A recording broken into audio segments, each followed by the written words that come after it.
want to take too much of the time of all the participants, and I'm sure colleagues from other countries and territories will join shortly.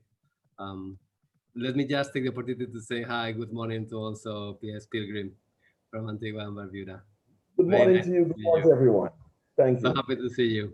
Thank you for joining us. Excellent. Francisco, over to you.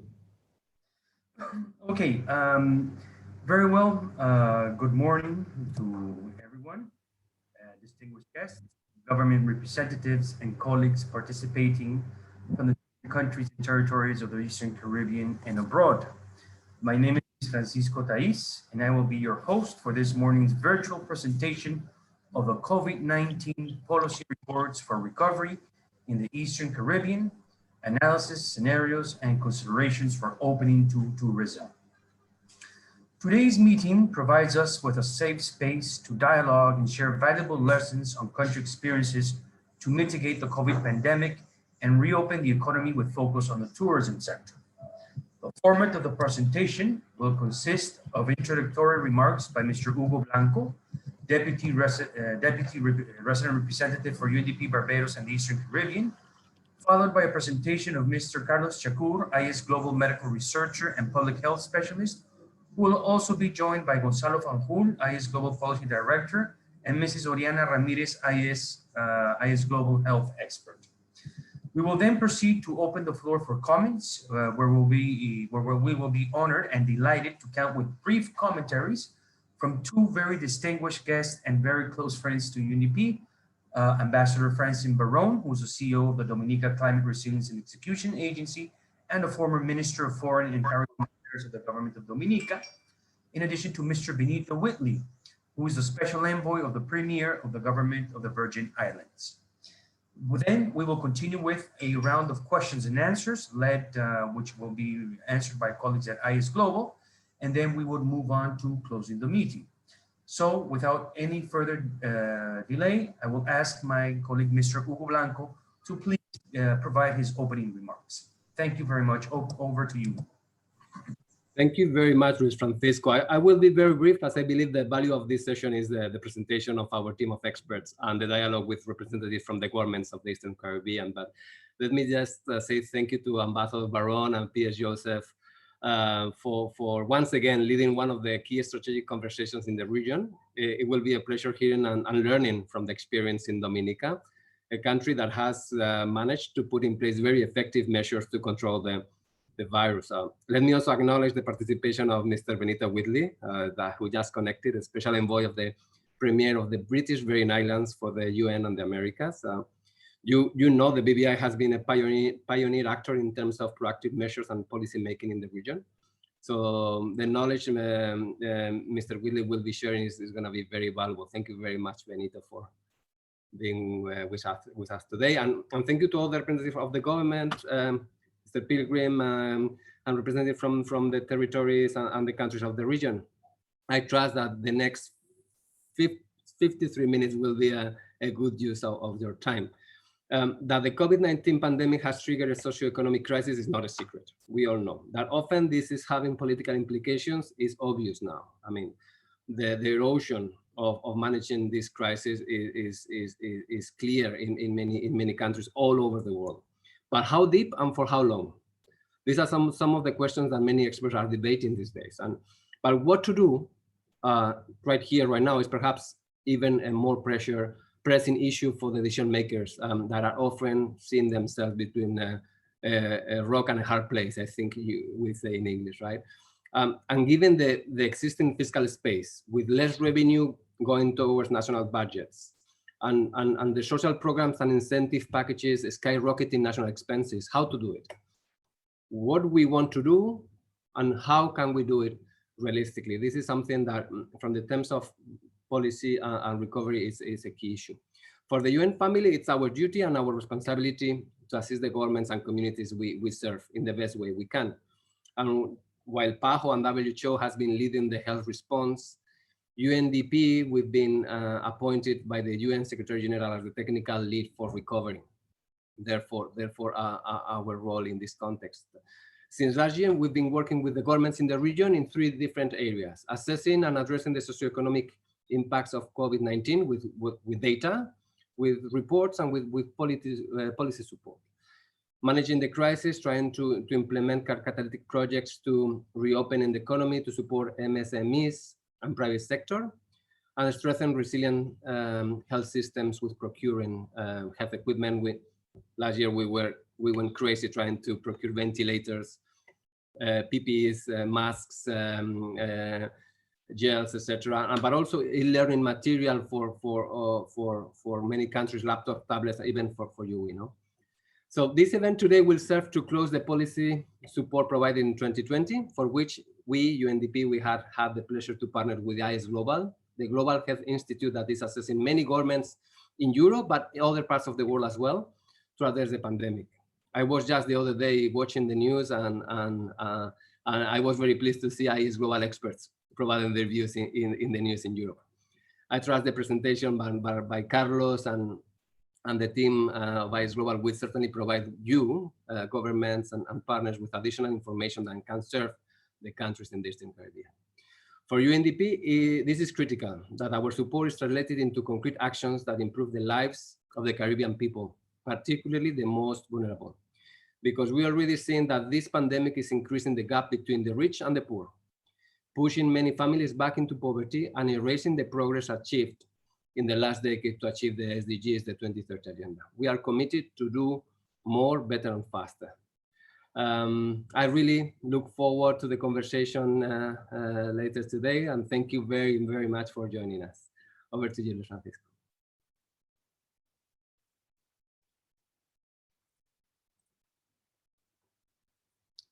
Luis Francisco, you're muted.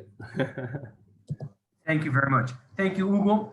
Colleagues, we will now continue to the presentation from IS Global. So the word is yours, Mr. Carlos, please. You can go ahead. Thank you.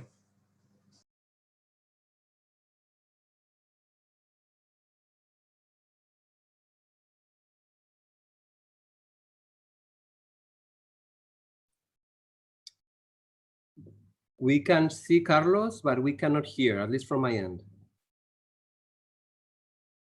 Yeah, okay.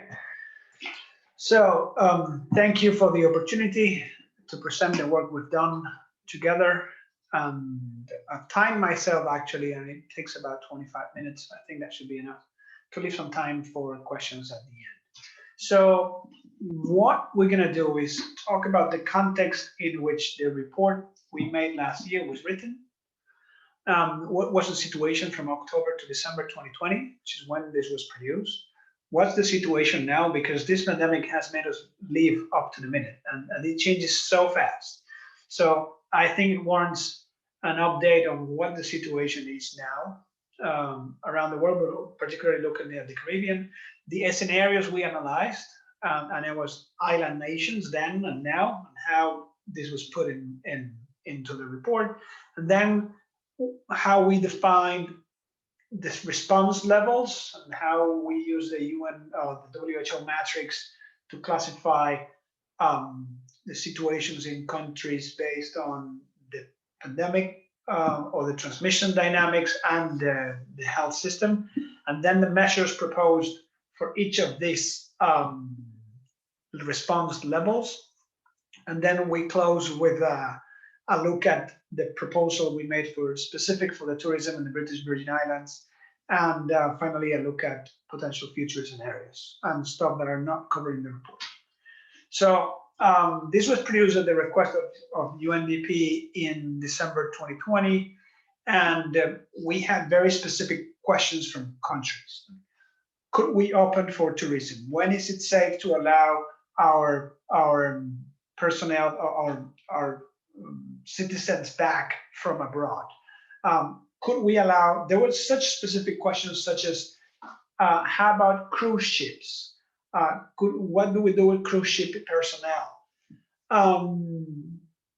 So we looked at, we generated a series of regional recommendations and generic recommendations, but we also generated a series of more local recommendations back to tailor to specific questions. Vaccines back then were just beginning to be rolled out. So they don't figure greatly in the report.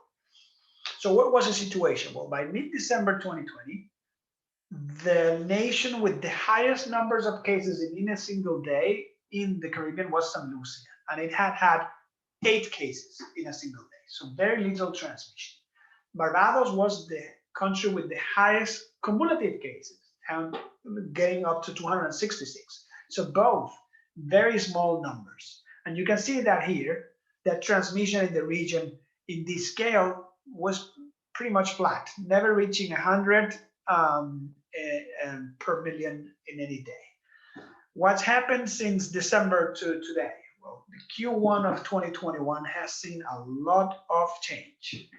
And this has been the situation in the last few months, right? With big epidemics occurring in Antigua and Barbuda, in San Vincent and the Grenadines, St. Lucia, and this is presented here, right? Barbados, so 3 consecutive waves, one of them pretty large, reaching 350 cases per million people. Antigua and Barbuda, also similar magnitudes, up to 250 per million. St. Lucia, much higher, up to 700 in a single large wave. And St. Vincent and the Grenadines, again, 2 waves, followed by this dip in the middle, also reaching 400 to 500 per million. All cases falling down and bringing transmission down under control to the end of March, sometimes even beginning to raise up. But this is not isolated for this region. This is not something that is happening in the Caribbean alone. This is the world today. And you can see that Europe, that faced the first wave and then entered into this honeymoon summer last year, then had a second wave in September last year, followed by a bump around December. And then now we're beginning to see yet another climb into a third or a fourth wave, depending on the nomenclature you want to use. The same is happening in South America. North America, again, first, second, third, fourth, depending on whether you want to merge this again, and then transmission going up. In the world, this hump of cases at the end of 2020, followed by a dip, and now a further increase now at the end of Q1 2021. So why? Why is transmission going up everywhere? And partially, and I don't want to be a reductionist, but partly is this. Emerging variants of concern have been described in many places, and these are the 3 key ones. The first one to be described was B117 in the UK, followed by the one described in South Africa, B1351, and P1 described in Brazil. And what they all have in common is an increased capacity for transmission, either because they have more affinity for the receptor or because they make people cough more. The truth is that they end up getting transmitted much more easily than the wild type. Also, some of them raise concerns for the potential to escape immunity, either caused by vaccines or caused by having had the disease. And we know they're much transmissible because wherever they go, they take over transmission and quickly become 100% of the circulating strains in any single place. Some of them have a potential increase for severity, and you see this is the B1351 showing 20% increase in mortality, and also this one is the one that in which the AstraZeneca vaccine showed less efficacy in preliminary experiments, which do not necessarily reflect lack of efficacy, but worrying nonetheless. And the one in Brazil again, right? A good anecdotic report. It's in the capital of the Amazon when reportedly there was a seroprevalence of 80%, and now there's again epidemic transmission. So either the immunity was lost, or the seroprevalence was miscalculated, or this new variant doesn't take into consideration previous immune status. And this is what I mentioned before, right? Showing how quickly they tend to raise to 100% of the circulating cases, or on what trajectory they are for this year. This problem is only discoverable when there is sequencing. And this is something that we did not address in our report for the Caribbean. And it's interesting to look at what's the sequencing capacity there, and what's the capacity to outsource sequencing, so you can uncover whether this is circulating locally and how. So what happened in Q1 2021 in many of the countries of the Caribbean? Can it be all attributed to opening to tourism? We think the answer is no. And specifically no, because of Dominica, which is a good example of a country that opened to tourism here in the summer of 2020. We are happy that we sort of played a role in helping them put measures out to reopen to tourism. They are the ones actually who asked specifically about cruise ships, for example. And you can see that transmission in Dominica remained constant, so there's always been above zero, but it's never become epidemic. And this is in spite of being open to tourism. So can this be explained by tourism alone? We think no. We think there's an important role here played by these variants of concern being introduced by tourists, yes, but then being sustained by local transmission. Also Christmas gatherings in all these times. Pandemic response fatigue, and that's not specific for the Caribbean, that's seen everywhere, where the population has been facing repeated measures month after month. And I see it here in my neighborhood. I go out and I see people not wearing masks or not wearing them appropriately. And that's because we all tend to get fatigue. There may be country-specific factors, and it's not our intention to do a deep dive into those. And finally, the vaccine effect, probably not playing a role and too early to tell.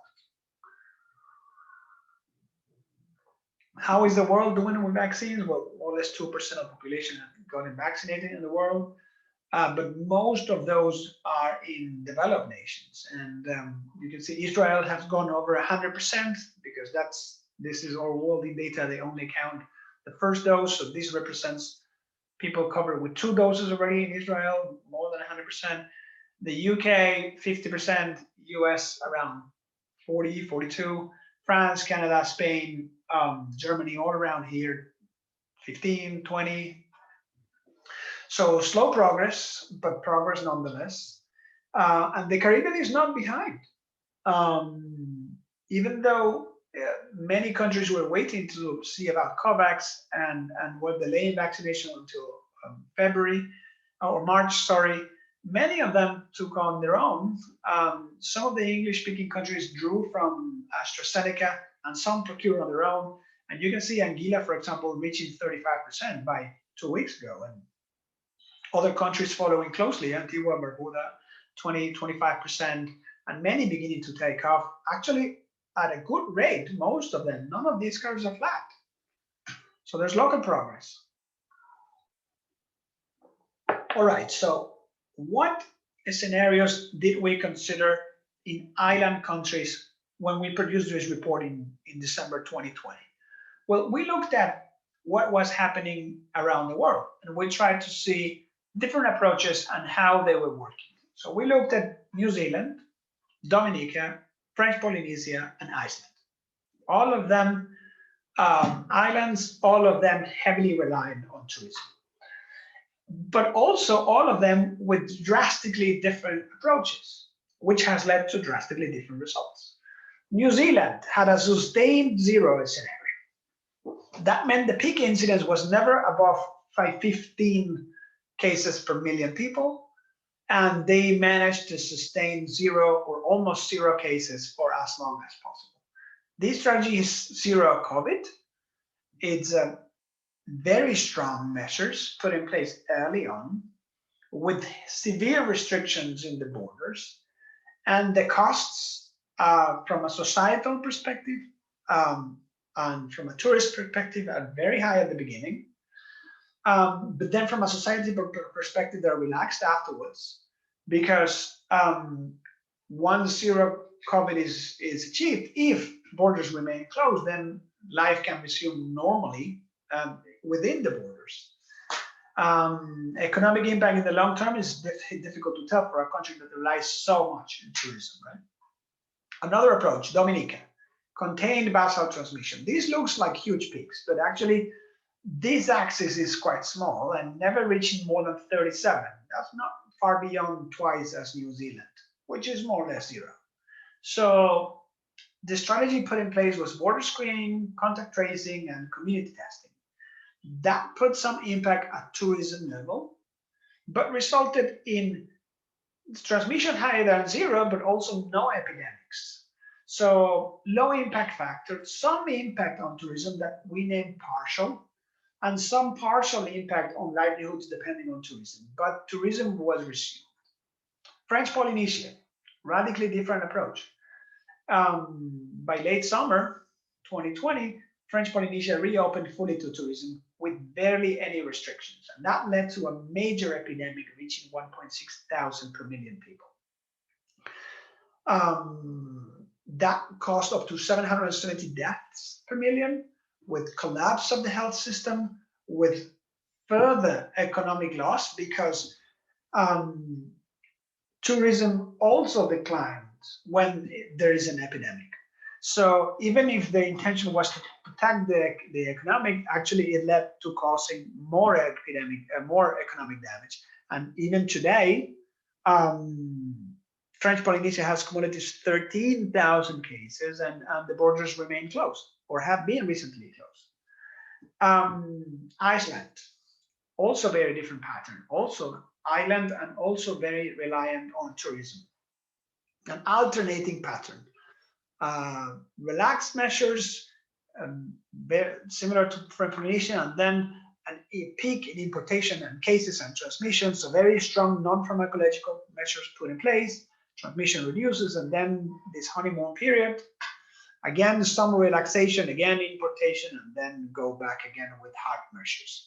So this favors tourism at the beginning, not when there's measures, and then once the honeymoon starts. But it creates this undulating pattern, which may lead to fatigue and doesn't allow for appropriate forecasting on what's going to be the population expected to visit. Deaths and health have a moderate impact, 79 deaths per million, and arguable whether the economic impact is in between. What's happened to these countries afterwards? So this is what we were studying back then. I think they have remained more or less on the same patterns. If you look closely at Dominica, it has remained at low levels of transmissions all the way to today. New Zealand has remained at 0 or almost 0. You can see it down here. And Iceland seems to be jumping again from these peaks down to a honeymoon, and now it seems to be increasing again by the end of Q1. And this I mentioned before, that the price paid by French Polynesia is that they remain with a high cumulative number of cases, 13,000, now closed borders. So how did we propose measures when we did this consultancy? We say, well, first determine the situational level you are in, and that is made with 2 factors. One is your response capacity, which is the answer to the question, is the health system able to detect and cope with COVID-19 cases while maintaining other essential health services? And that could be divided in 3 groups: adequate, moderate, and limited. The less appropriate it is, the more points it gets. And then you look at transmission levels. And that is the epidemic controlled? That's the answer to that question. And that could be, yes, there's no cases, or there are imported and sporadic cases, there are clusters, and then there's community transmission at higher and higher levels. The higher the transmission, the more points you get. And that factor of response capacity versus transmission level should put your country or your subnational area at any specific point in a matrix of 0 to 4. So either 0 green or red, very red 4. So this was here the way we can control, we can stratify by levels of transmission, and this is some examples of how we can stratify response capacity. And what we did is then suggest, or not even suggest, show a series of non-pharmacological and pharmacological measures that could be used with their epidemiological impact. The higher number of crosses and the deeper the green, the harder this measure is expected to hit COVID and transmission, but also they come with a cost. And we try to come up with this color coding showing the societal and economical cost of any of these given measures. Not necessarily matching one dark color to the other. Something that is not very useful epidemiologically speaking could be very costly in societally and economic cost speaking. And I'll give you just some examples. At situational level 0, that is, you have a good health system capable of coping very well with whatever transmission comes, and you have very little transmission. Some of the measures that are included in this report that show that provide decision makers with information on what's the likely efficacy of them and what's the likely cost are these, right? Establish a robust surveillance in borders and sentinel centers. This measure has what we classified as 5 crosses, so a high epidemiological impact at this level of transmission, and it has what we classified as a small or light societal and economical costs on the impact of tourism, and some costs related to the testing facilities and the conducting of all these tests for screening prospectively. This is just examples. This table in full is in the report. And then at level 1, once either your health system is not as strong or when you have more sustained transmission, this is another example, right? Contact tracing, very good, very impactful. Moderate costs, mostly at the expense of a task force that has to be put in place to control and to follow any clusters that are appearing. Promoting or avoiding closed spaces, crowded places, and close contacts, also very efficient, but also here much higher costs related to an impact on restaurants and closed areas that would see customers reduced or closure. Once transmission increases, and this is the last example,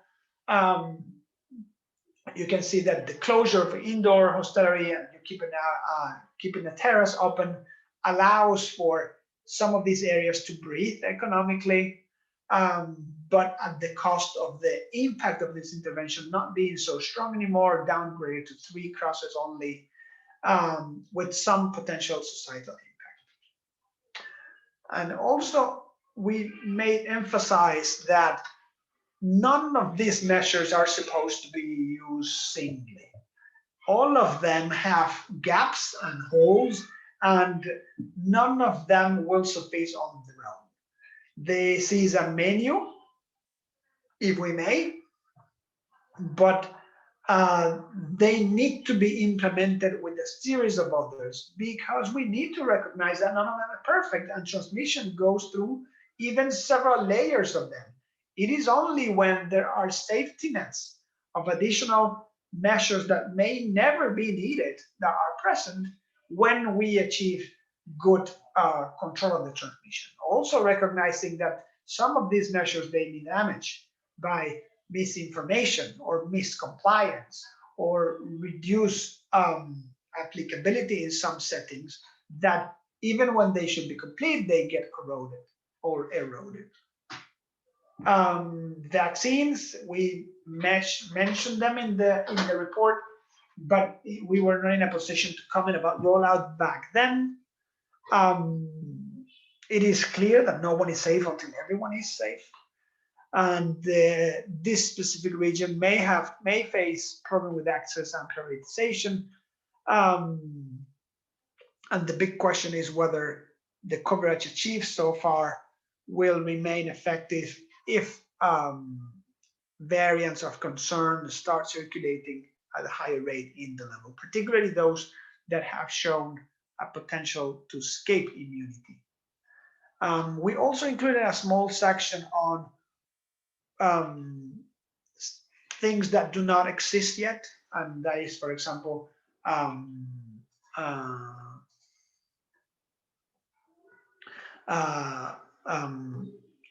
should there be a drug developed that provides protection,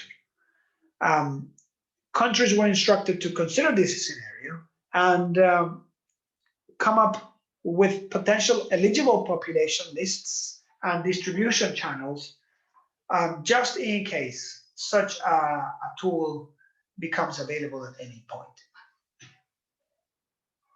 So the other document in the report was providing some recommendations to the entry of tourists into the British Virgin Islands. And this is just 2 slides, and I'll be brief about it, or as brief as I can. So if you hear noise, that's my children. It's impossible, I'm sorry.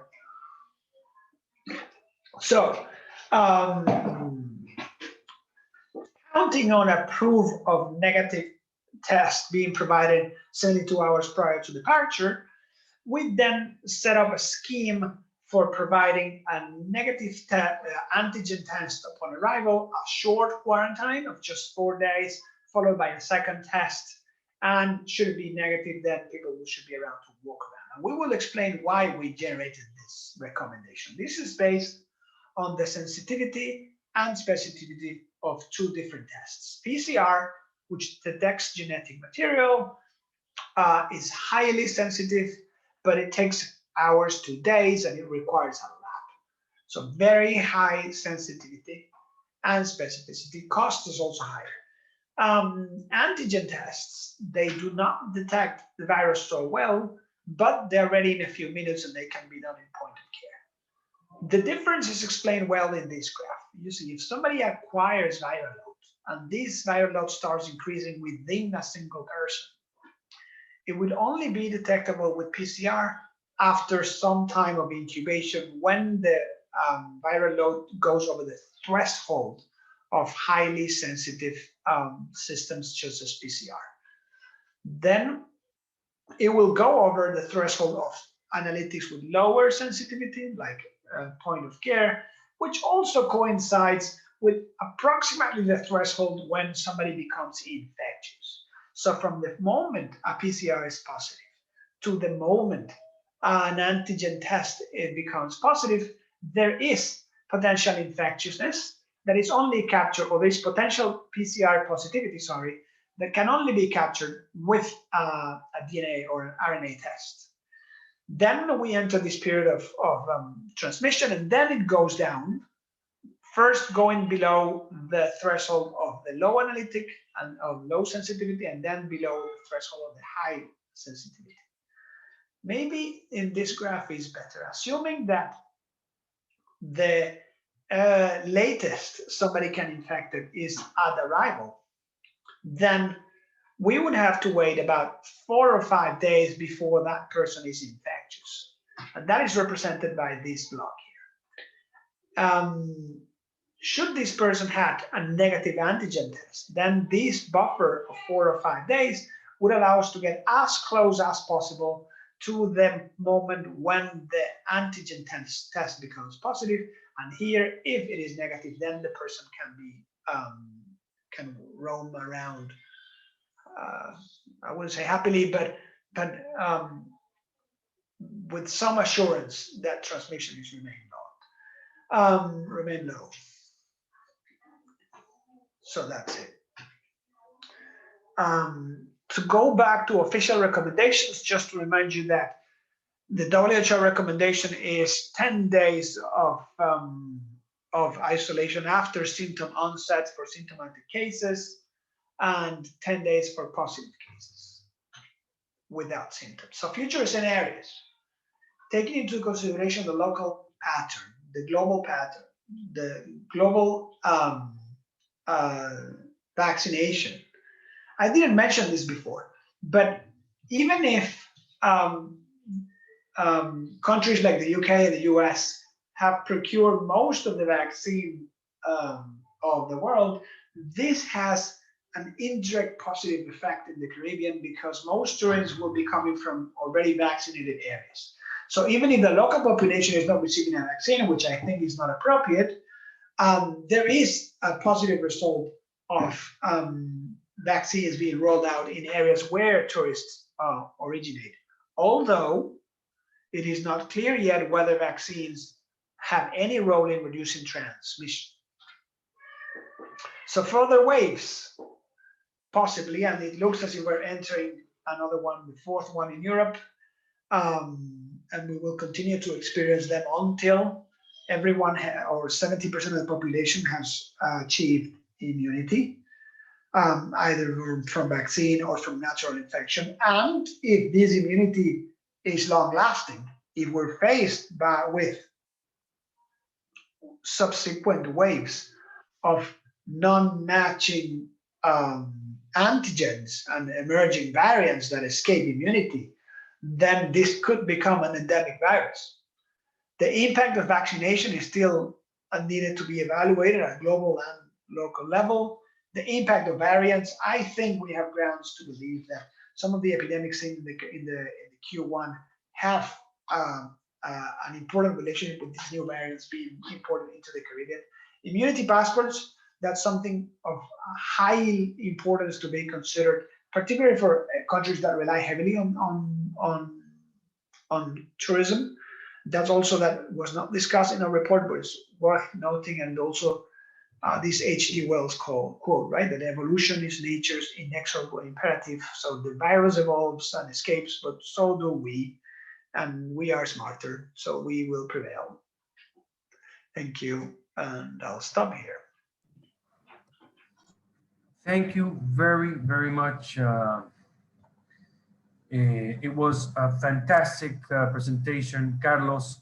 As usual, I remember our meetings where I managed to participate in several of these, and the wealth of data and information is fascinating in terms of, understanding what are the real complexities, and what's underpinning the whole issue of the control of the pandemic, I'm sure that most participants have a ton of questions, right? Because I think everybody must be thinking, what's going to happen with the different variants? Are we going to have more variants? Are the vaccines going to work? When can we expect to go back to normal? But we will be able to get to those questions. However, I would like to ask for a short comment now from both Ambassador Barone and Benito. So let's begin with Ambassador Barone. Ambassador Barone, over to you. Thank you. Thank you very much, Luis. And good to see all of you again, Hugo and the team from IS Global. Of course, very early on in our response to the pandemic, we got significant support from the UNDP and the IS Global team in helping frame our response to the COVID pandemic. And it has been very helpful for Dominica. We have been able to keep our cases low in Dominica, and we have not, thank God, had any community transmission, and we still do not have at this point in time. I really want to thank Carlos for the comprehensive report that he did, and for the good research that has been done in respect of that he has indicated in the report to us this morning. And I think in the Caribbean, we all have the same interest We are a very highly dependent on tourism in the region, and we would want to see tourism resume uh, at pre-COVID levels as quickly as possible. Of course, we are aware of the constraints in respect of that. Um, if we open up, what will happen when we open up? Are we going to see a spike in cases? How do we um, prepare ourselves so that we do not have an outbreak? You are correct, Carlos. We did open up for tourism, but we had a specific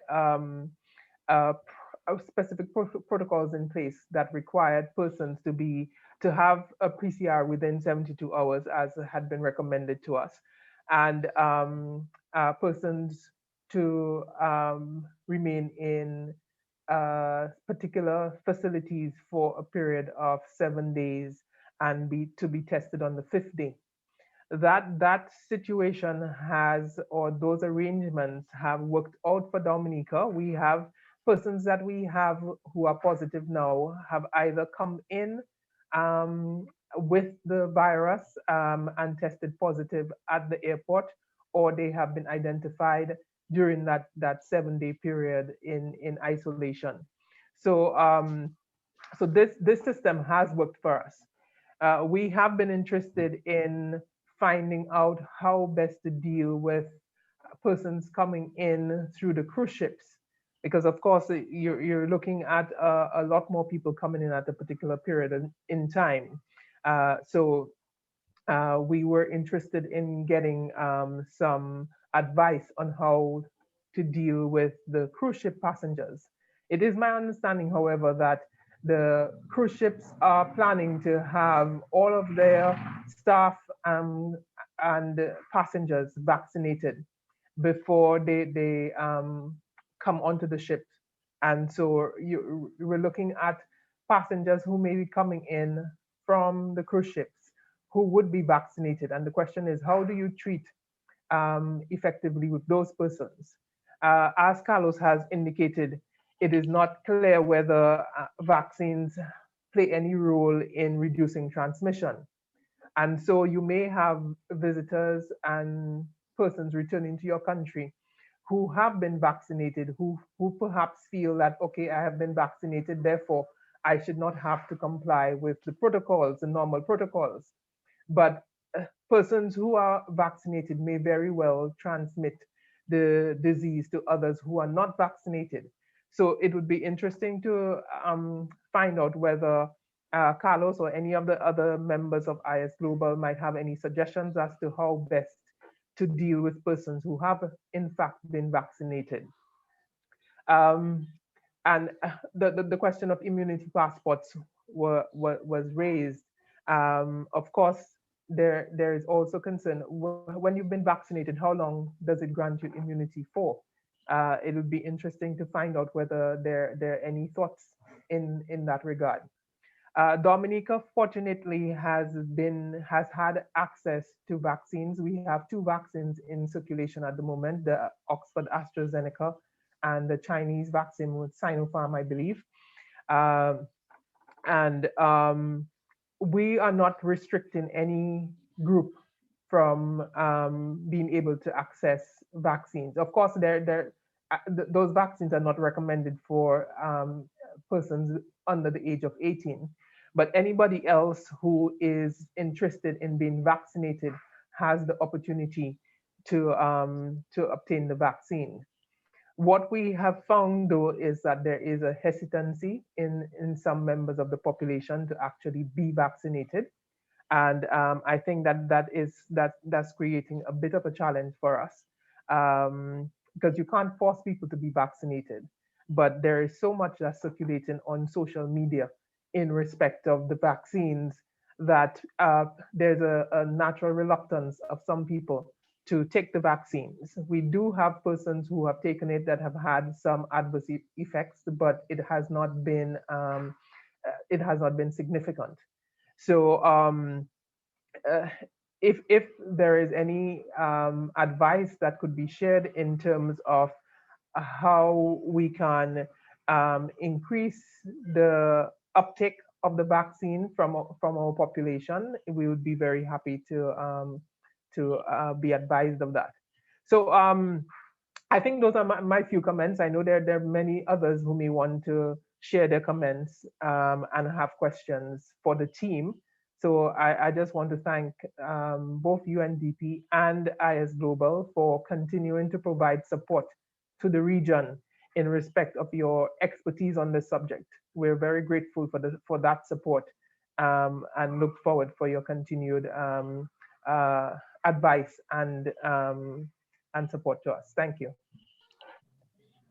Thank you very much, Ambassador Barone, also for bringing up some questions, you know, that will help us lead the way forward in terms of the discussion. I'd like to invite now Mr. Benito Whitley. Benito, a personal greeting. Hopefully you are well and safe. Benito, please go ahead. The floor is yours. Thank you. Thank you very much, Luis. It's good to see you. Excellencies, colleagues, ladies and gentlemen, a pleasant good morning. I would like to begin by congratulating UNDP and IS Global on the publication of their report and for the assistance provided to the British Virgin Islands in the lead up to the reopening of our borders and tourism sector. Like most other countries in the Eastern Caribbean, our borders were closed after the onset of COVID-19 in March 2020. This shut down the tourism sector, and as a consequence, we experienced a decline in GDP of 18.9% in 2020. This was unavoidable as we placed protecting lives ahead of all else. To limit the economic and social damage, we rolled out a modest economic stimulus package of support to assist the vulnerable, the private sector, and civil society. In the period that followed the closure of the borders, we rapidly ramped up our health and social response to COVID-19 and were able to effectively contain the virus. This allowed us to successfully reopen our internal market, which spared us from even more economic damage. We learned some very important lessons in responding to COVID-19. Among them, lockdowns are extremely costly. Stopping and starting the economy damages the engines of economic growth. Repeated lockdowns create uncertainty and hurt business confidence and continuity. Keeping the public health situation under control is critical to maintaining the functioning of at least the internal market for goods and services. In the third quarter of 2020, we began preparations to safely reopen our borders for the 2020-2021 tourism season. However, there were big questions about the length of quarantine and extent of testing in terms of keeping the public safe and not discouraging visitors from coming to our islands. This process was indeed very challenging in terms of finding the right balance. There were many individuals and businesses who wanted the bare minimum requirements in place. Some even called for no quarantine requirement if a visitor presented a negative COVID-19 test prior to arrival. The government came under intense public pressure to make a decision along these lines. However, we were very fortunate that at the time we had received very good advice from our international partners.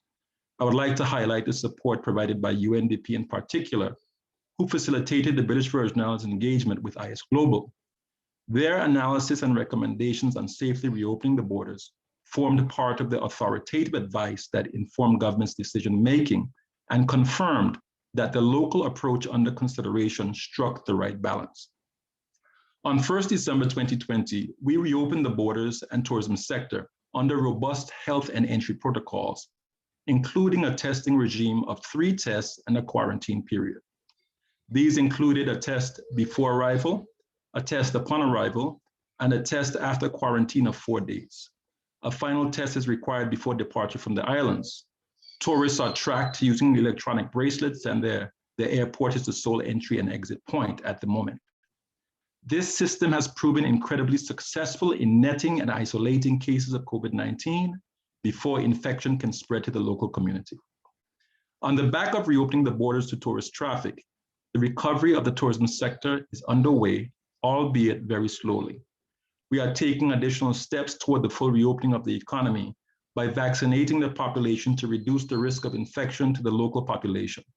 Achieving our goal of 70% of the population being vaccinated in the months ahead will position us to lift remaining health and social restrictions ahead of the start of the 2021-2022 tourism season.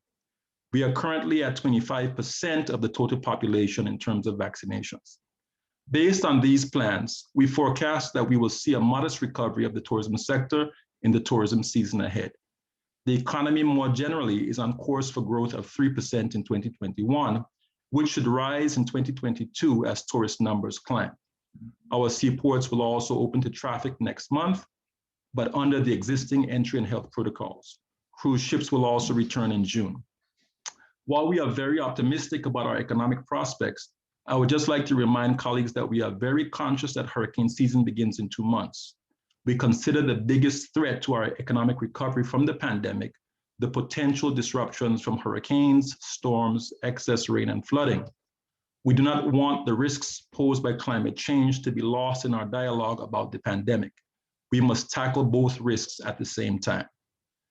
The British Virgin Islands is very pleased that our approach to reopening the economy is in sync with UNDP and IS Global as we accelerate vaccination of our population to reduce the risk posed to the public by the virus. This will allow health and social restrictions and entry requirements to eventually be lifted, as I mentioned earlier, so the tourism, hospitality, and entertainment sectors can fully function. We presently have a spike of 9 active cases of COVID-19, but these are currently being contained. I am conscious that access to vaccines are the biggest challenge at the moment for our sub-region and wider Caribbean. The British Virgin Islands has generously received the bulk of needed vaccines from the United Kingdom. We also have received a generous contribution of the AstraZeneca vaccine from the Commonwealth of Dominica, and I say thank you to the good ambassador. In addition, we are procuring additional vaccines under the COVAX facility. The UN's continued advocacy on behalf of developing countries for access to vaccines as soon as possible is critical, and I encourage our colleagues on the line now to continue doing so. As I close, ladies and gentlemen, I would like to thank UNDP and IS Global for their support. Special thanks to Mr. Hugo Blanco for his responsiveness and the facilitation provided by his colleague, Mr. Luis Francisco. Of course, I am very grateful to the highly professional team at IS Global for their work, and Carlos demonstrated it in his presentation earlier. Congratulations again on the report, which I hope will be helpful to the countries of the Eastern Caribbean and beyond as we plan the reopening of our economies. I thank you. Thank you very much, Mr. Wheatley. Very kind words. We appreciate your gesture, and just to share with you that for us, it was also a pleasure to be working closely with the Virgin Islands. So thank you very much from our behalf. We will now move on to the round of questions. Unfortunately, our colleague Carlos will need to leave in 3 more minutes, but Marta, Clara, and Gonzalo will be able to continue addressing these questions. So Carlos, would you like to address some of the questions posed by Ambassador Barone? Yes, thank you. So I want to first clarify something that this has been a huge team effort, right? I'm just the face that I have been tasked to present this, but there's been some incredibly heavy lifting done by Marta, who's here, by Clara and the team who's been there, other colleagues in this global, Gonzalo, later. So there's been a huge team effort here, and I'm just tasked with presenting it, but that doesn't mean that I've carried most of the weight of this. That's one thing. And the other is that IS Global has taken at the initiative of Gonzalo a very good undertaking, which is this policy briefs series. And I just pasted here in the chat a link to this. And this is a series that we have just reached, I think, number 32.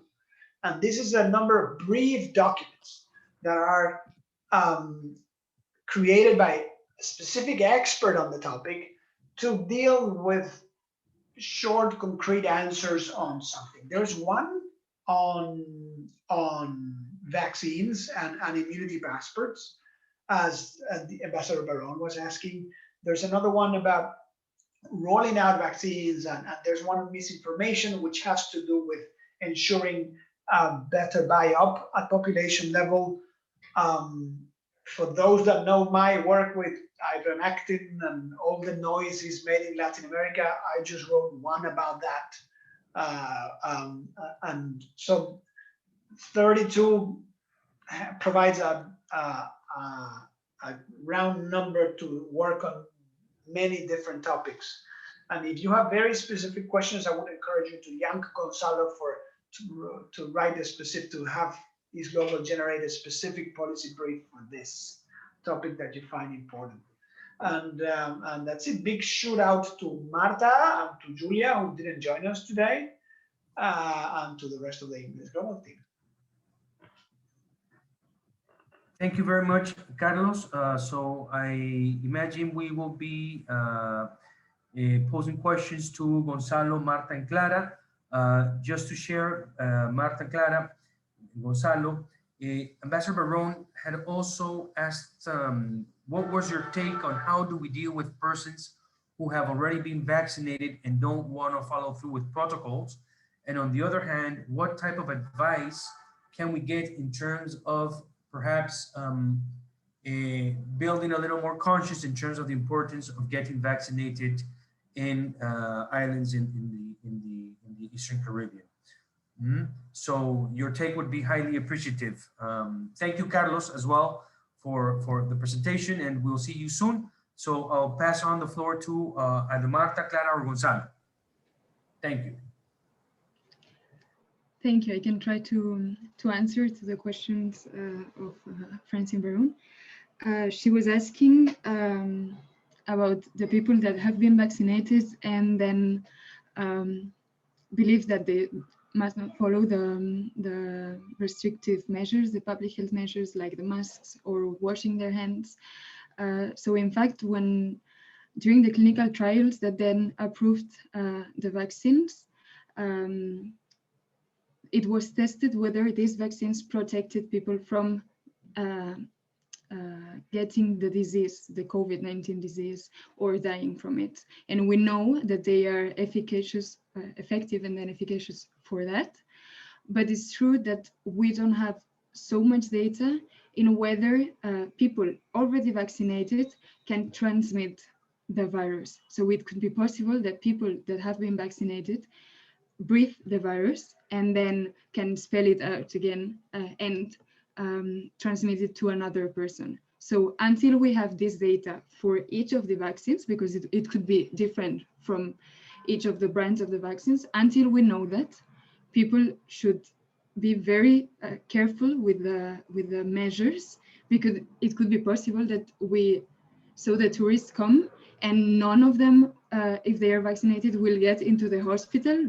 With a very high chance nobody would get to the hospital, but they could still transmit the virus to the people that is in the island and they are not vaccinated, and they themselves could be to the hospital, and that would be the worst case scenario, right? So until we have those data, it would be very strict, and actually the use of the immunity passports are subject to this knowledge, because usually tourists are not so old, so they were already not very likely to go to the hospital. The huge burden coming from the tourists would be that they transmit the virus to the populations. So the usefulness of the vaccines is subject to them preventing the transmission, the onward transmission. Thank you, Marta. Thank you, Marta. I understand Gonzalo also wanted to take a word. Gonzalo, please. Yeah, I mean, just a quick word about the problem of public education in general with social distancing measures and the vaccination. And you must be very aware that this is a global, universal problem right now, that here in the European Union, we are struggling with extraordinary problems in that regard. Some of them inherited from previous misinformation campaigns in countries like France, where this is a huge problem, for instance.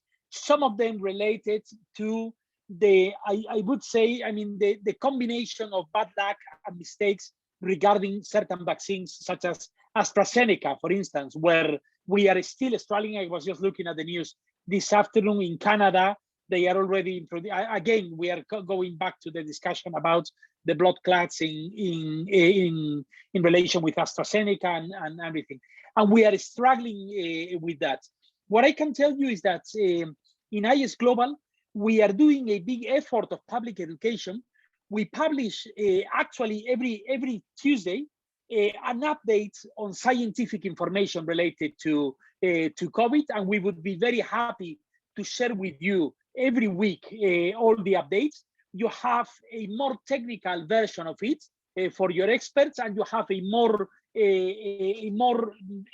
divulgative version explained that we use in social networks and everything. We do it in English as well as in Spanish. So this is something that maybe can be useful for you to use, and it goes without saying that you can appropriate of all the information and use it for your own purposes, because its purpose is actually public education. No? And we are about to publish a couple of policy briefs that, as Luis mentioned, one is on immunity passports, where we are addressing not just the technical problems, but also the ethical problems of immunity passports, which I think is a very important component of this. And also another one related to what we call infodemics. Carlos, together with our colleague Rafael Villasan Juan, already published one first policy brief on that, and we are publishing another one. We are under heavy attacks, and actually, I mean, it sometimes it gets really nasty. And Carlos himself, I can say this, that now he's not here, has taken really a lot of burden because of our position on ivermectin and actually fighting this argument on the basis of science, and this can get very nasty. So we can only sympathize with your efforts to do public education and support you as much as possible. Thank you very much, Gonzalo.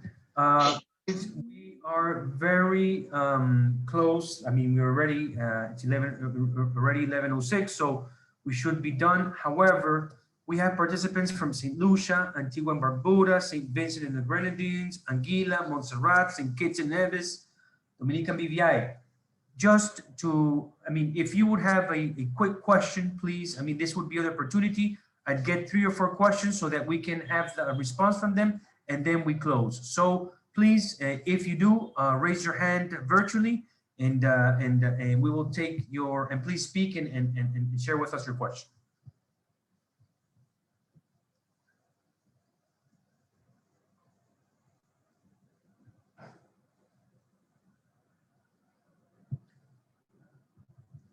Okay, it seems we would not have any additional questions.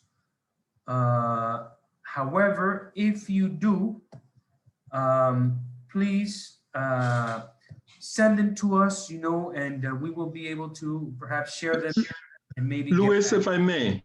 Absolutely, Benito, please. Yeah, I don't have a question, but I do want to say that once again, it was a pleasure to work with IS Global and UNDP on the protocols for entry and so on. If you are going to undertake some work on the cruise ship side of things, we would very much want to be a part of that. So do keep us in mind. If that is an area you will pursue, we would love to join Dominica on that project. Absolutely, Benito. Thank you very much for this. I'm sure Hugo will follow up with you on this. Colleagues, we have no more questions. We've taken a lot of your precious time. It's 11:08. So again, if there's any last minute question, just send it to us and we will be able to contact our colleagues from IS Global and perhaps get back to you. Again, I would like to thank our colleagues from IS Global. I'd like to thank Ambassador Barone and Mr. Benito Wheatley for joining us. And Hugo, would you like to say just a quick closing remark? Yes, Francisco, just to say thank you, that we will include all the information, including the presentation on the policy briefs in the website, and share with all the colleagues that have registered for this event. including the link to IS Global website where all the briefs are there. I'm seeing a comment from our colleagues in the OECS Commission interested in these briefs. So again, as Gonzalo said, our idea is for you to have as much information as possible. We will be happy to continue the conversation, Benito and colleagues, on perhaps cruise ships, if that's a priority for the countries and territories in the region. We will be pleased to do that. And thanks again. It's really a pleasure to working with you. Thank you so much, and also Luis Francisco for your facility. Yes. And we have one more thing, right? Yes, we're Let going. me say that the only thing that I resent from this project is that we didn't have the chance to present it in person. So that is the one thing I will, by all means, I will head the delegation to the Caribbean once this. Yes, and before everyone tunes off, please, if you can, we want to take a picture. So if you can please turn on your cameras so we can have a group picture. Who will be taking the picture? Jawara? Jawara, I'll do as well. I see PS on switching on the video. Excellent. So let's try to have as many people as possible with the video on, so we can have what would be a group picture in other webinar workshop group meeting, but nowadays we have to adapt to the new normal. So thank you so much, colleagues. I see almost everybody already with the video on. Thank you. We will publish it also in social media. We need 3 more colleagues with the video on, and then we'll have it. 2 more. Smile.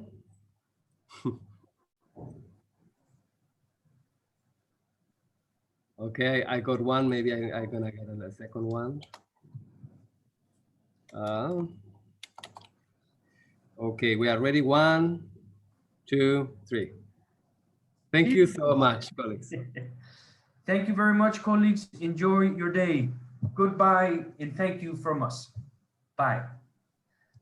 Thanks a lot, colleagues. Bye.